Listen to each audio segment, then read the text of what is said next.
সর্বপ্রথমে আমি নিন্দা জানাই আমাদের আলহাজ জয়নাল আবেদিন ভাইকে যে আপনি একটা গার্জিয়ান হয়ে এইরকম যে কাজ করছেন এটা ভালো কাজ করেননি। যেহেতু আমাদের আজাদ ভাই কেউ বাহিরের নাই, নিজের লোক, আপনারও কাছের লোক, আপনি যে এইরকম একটা মিথ্যা মামলা ওনার নামে দিয়েছেন এই জন্য আপনাকে প্রতিবাদ এবং নিন্দা জানাই। এখন কথা হলো যে আমাদের সৈয়দপুর শহর শান্তি শহর, আমরা দল বল নির্বিশেষে আমরা শান্তিতে বসবাস করি। এই শান্তিকে আতঙ্ক করে রাখা এটা আপনার বটে ঠিক হয়নি। আপনি এরকম কাজ করলেন কেন? জবাবদিহিতা দিতে হবে আপনাকে, 1 নম্বর। 2 নম্বর কথা হলো আপনি মালিক কীভাবে হলেন ভাই? আমি তো পৌরসভার একটা কাউন্সিলর, আমি সব কিছু জানি যে এখানে 25 একর 75 পয়েন্টের মধ্যে এই মার্কেটটা রয়েছে। আপনি কিভাবে মালিক হইতে পারেন? ভাই নতুন মনে করেন না, যখন থেকে আপনি এখানে আসেননি সেই সময় আমরা 300 টাকা ভাড়াটিয়া হিসাবে আমি দোকানদারি করছি। এখানে মাল গাড়ি ভর্তি ছিল। মুখ খোলেন না, মুখ খুললে সব কিছু আপনি আলাটক হবেন। যেহেতু রেলের সম্পত্তি এখানে ভর্তি ছিল, এই রেলের সম্পত্তি বগিগুলা কোথায় গেল মালগাড়ি, এটা জবাবদিহিতা আপনাকে দিতে হবে। জয়নাল আবেদিন সাহেব, আপনি বাচ্চাদের উপরে অত্যাচার করেন, এটা ভালো লাগে না। আপনি এই রমজান মাসে বাতি নিভাই দিলেন, কেন বাতি নিভাইছেন? আপনি কি এই মার্কেটের মালিক? কিভাবে আপনি মালিক হলেন? তারপরে এই শুক্রবারের দিনে 3টা শুক্রবারে আপনি ক্যাশি গেট লাগাই দেন, কেন ক্যাশি গেট লাগান? আপনি কি এর মালিক? আপনি মালিক নাই এখন। আপনি সার্ভিসিং চার্জের জন্য আপনাকে ভালোভাবে বসে আপনি যে দালাল তৈরি করছেন বা কোটি কোটি টাকা ইনকাম করছেন ওই দালালের মাধ্যমে, ওকে নিয়ে আমরা কথা বলছিলাম যে ঠিক আছে দেখো দুলাল, এরকম ব্যাপার, দরকার হলে 2 থেকে 250 টাকা আমরা দিব। যেহেতু পাশে যে প্লাজাগুলো আছে এর ভাড়া আছে সার্ভিসিং চার্জ 250 থেকে 300 টাকা। কিন্তু এটা কলোনির মাধ্যমে, কলোনির মতো, এটা তো ভাগ্য ভালো যে আমরা টাকা দিয়ে দোকান নিলাম এবং পাইকারি দোকান জমাই দিছি।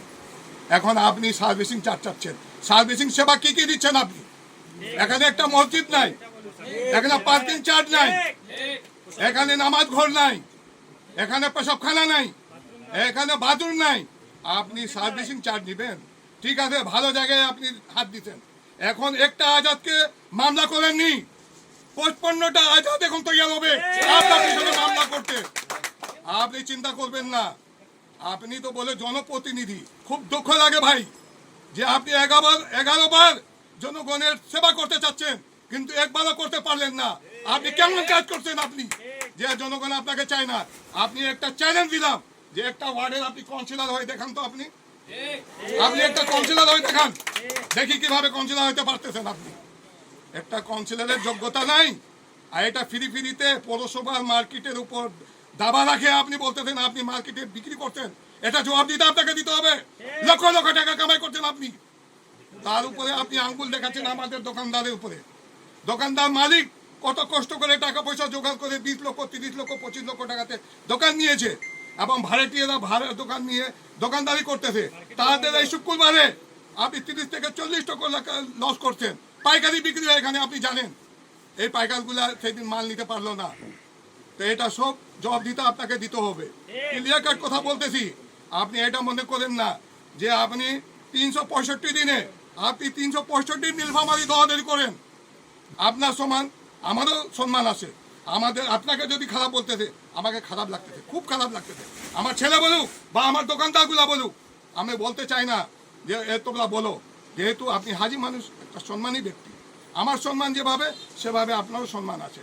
কিন্তু ভাই উত্তেজিত হইয়েন না, উত্তেজিত হয়েন না। কোটি কোটি টাকার আপনাকে হিসাব দিতে হবে। এই সব টাকা পৌরসভাকে দিতে হবে, পৌরসভাকে দিতে হবে। আপনি তো দুয়ারে দুয়ারে ঘুরে বেড়ালেন আমার কাছে। আমাদের সরকার যখন ছিল আপনি আসেন আমার কাছে স্বাক্ষর নিতে, আমি কি স্বাক্ষর দিয়েছিলাম? স্বাক্ষর দেয়নি। আর শুধু এই মার্কেট নাই, আপনি প্রত্যেক জায়গায় আপনি ভূমি দর্শক, আপনি ভূমি খান, আপনাকে ভূমি খাবে শেষে, আর কেউ কাজে লাগবে না। তো যাই কখনো সময় আসে আমাদের মার্কেট এটা, আমরা চাই যে শান্তিতে বসবাস করি। শান্তি শহর, আমাদের দল বল নির্বিশেষে সব রকমের লোক থাকে এখানে। আমরা যেন ভালোভাবে এই মার্কেটে যেন আমরা ব্যবসা করতে পারি, বা ভাড়াটিয়া যারা ভাড়া আসে সেই জন্য ব্যবসা করতে পারে। আপনি হকা চাইলে তো হবে না ভাই, আপনি হকা চাইলে হবেন না। আমরা এতদিন আপোষ করতে চাইছিলাম, কিন্তু এখন ক্লিয়ার 55টা দোকানকে বলে দিচ্ছি যে এক একটা দোকানদার আপনার উপরে মামলা করবে, 55টা মামলা আপনি খাবেন। একটা আজাদের উপর মামলা করছেন, শুধু আজাদের উপরে 55টা আজাদ আপনার কাছে মামলা করবে। এটা কাল খুলে শুনে রাখেন।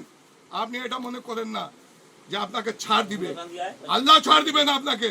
আল্লাহ যখন রশি কষবে তাহলে আর ছাড় পাবেন না ভাই। আপনি এখন মামলা করছেন, মামলা লড়ে জবাব দিতে হবে। আমরা মামলা হিসাবে জবাব দিব আপনাকে। আমার ছেলের নামে, আমার ছোট ছেলের নামে, জাহাঙ্গীর ভাতিজার নামে অগতা আপনি 15 জনের নাম দিচ্ছেন।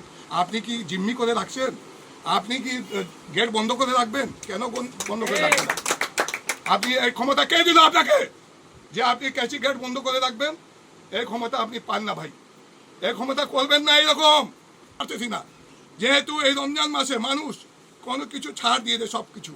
আর ইনি রমজান মাসে লাইন কাটছে, কিরকম লোক বলেন তো আপনারা? ইনি কি ভালো লোক? আমি চাইতেছিলাম যে ভালো লোক নাই থাকলেও কিন্তু ভালো পরিবেশ এখন হয়েছে, বয়স হয়েছে, এখন উনি ভালো হবে, কিন্তু ভালো হবার সুযোগ আর ওনার নাই। উনি খারাপ হয়ে গেছে, এখন আমরা আর বেশি খারাপ করবো ওনাকে, আর বেশি খারাপ করবো। মামলা দিয়েছেন আজাদের নামে, 55 জন আপনাকে মামলা দিবে। দেখি কয়টা মামলা আপনি সামাল দিতে পারবেন। বারবার বলতেছি, এই জমির মালিক, এই দোকানের মালিক আপনি নাই, আমাদের পৌরসভা 25 একর 75 পয়েন্টের মালিক হলো পৌরসভা মালিক আছে। আপনি এখন মালিক নাই। যতগুলো টাকা দিচ্ছেন সমস্ত টাকা রিটার্ন দিতে হবে আপনাকে, আলাদা জবাব দিতে হবে। ক্লিয়ার কাট কথা বলে দিচ্ছি ভাই, এখনো হুঁশিয়ার এবং সাবধান হয়েছেন আপনি। আপনার এখন রক্ষা হবে কিন্তু রক্ষা হবে না। আপনার এখন রোগ ধরবে কিন্তু রক্ষা পাবেন না ভাই। ক্লিয়ার কাট কথা। আবার সম্মানের সঙ্গে বলতেছি যে ভাই, হাজি মানুষ, আপনি এমন কাজ করেন না যেটা আপনার বদনামি হয়। আপনার বদনামি আমাদের বদনামি, আপনার উনাম কুনাম আমাদের এইরকম হবে। এই জন্য বলছি যে ভাই, একটু ভালো হয়ে যান, ভালোভাবে কথাবার্তা করেন, মিল মহাব্বতের সঙ্গে থাকেন, শেষ বয়সে মিল মহাব্বতে থাকেন। এবং আমাদের কথা একটাই হলো যে আমরা এই মার্কেটের নাম দিয়েছিলেন জয়নাল আবেদিন মার্কেট, কিন্তু এখন আমাদের এটা থাকবে না। এখন মতামত আলোচনা হবে, আলোচনার মাধ্যমে আমরা বসবো। এখন এই মার্কেটের নাম চেঞ্জ হবে, পরিবর্তন করবো নাম। এখন 55 জন মিলে পরিবর্তন করবো ভাই। 2 তালা যে আছেন আপনারা সব তো এইটা দেখবেন না যে 2 তালা এখন নিচ তালাকে বলতেছে, উপর তালাকে বলবেন না। ধাপে ধাপে ধরবে, আঙ্গুল ধরবে, আঙ্গুল ধরে হাত ধরবে, ধরা পড়বে, মাথা ধরে নিবে, বলবে 2 তালার দাও টাকা, 2 তালার টাকা দাও। 2 তালাওয়ালা ভাই, আপনারা এটা মনে করেন না যে 2 তালার ছাড় দিবে। ও কি জিনিস আছে ওনাকে আমি জানি, ওনাকে জানি, কিন্তু জানার পরেও সম্মান করি, ওনাকে সম্মান করি, ওনাকে জানি কি জিনিস আছে। আমার থেকে বেশি বয়সের ডিফারেন্স নাই ওনার। যখন এখানে মাল গাড়ি ছিল সেই সময় থেকে আমরা দোকানদারি এখানে করতেছি। 300 টাকা ভাড়া ছিল আমার দোকানে, সেই সময় থেকে দোকানদারি আমি করতেছি। উনি কি জানেন আমরা জানি না? এখানে চাপাকল ছিল, এই চাপাকল জনগণ পানি খাইতো, সেটা উঠে ফেলে দিল। কোন জায়গায় চাপাকল করতে উনি? এর জবাব দিতে ওনাকে দিতে হবে। জনগণ চলাচল যে করবে, মার্কেটে আসবে, ওই পানির একটা চাপাকল রাখা ছিল, উনি তো এটা করলো না যে একটা উন্নত মানের চাপাকল লাগাই দিল, এটা তো করলো না, উনি এখান থেকে ফেলে দিল। ও মনে করছে চিহ্ন নাই, প্রত্যেকটি ছবি আছে, ওই ছবির মাধ্যমে তোমার মামলা হবে। প্রত্যেকটি মালগাড়ি যখন ছিল, মালগাড়ি যখন ভিতরে ছিল সেই সময়ে ছবি আছে, সেগুলা বের করে তোমার মামলা হবে। ক্লিয়ার কাট কথা বলে দিচ্ছি। কিন্তু 55টা মামলা একসঙ্গে খাইতে হবে ভাই। আপনি একজনকে মামলা দিচ্ছেন না, 55টা মামলা খাইতে হবে। এখনো ভালো হয়ে যান, যেহেতু আপনি মুরব্বী হয়েছেন, বয়স হয়েছে, হাজি মানুষ, সম্মান করি, সম্মান আবার করবো ইনশাল্লাহ। ভাই আছেন, ভাই থাকবেন,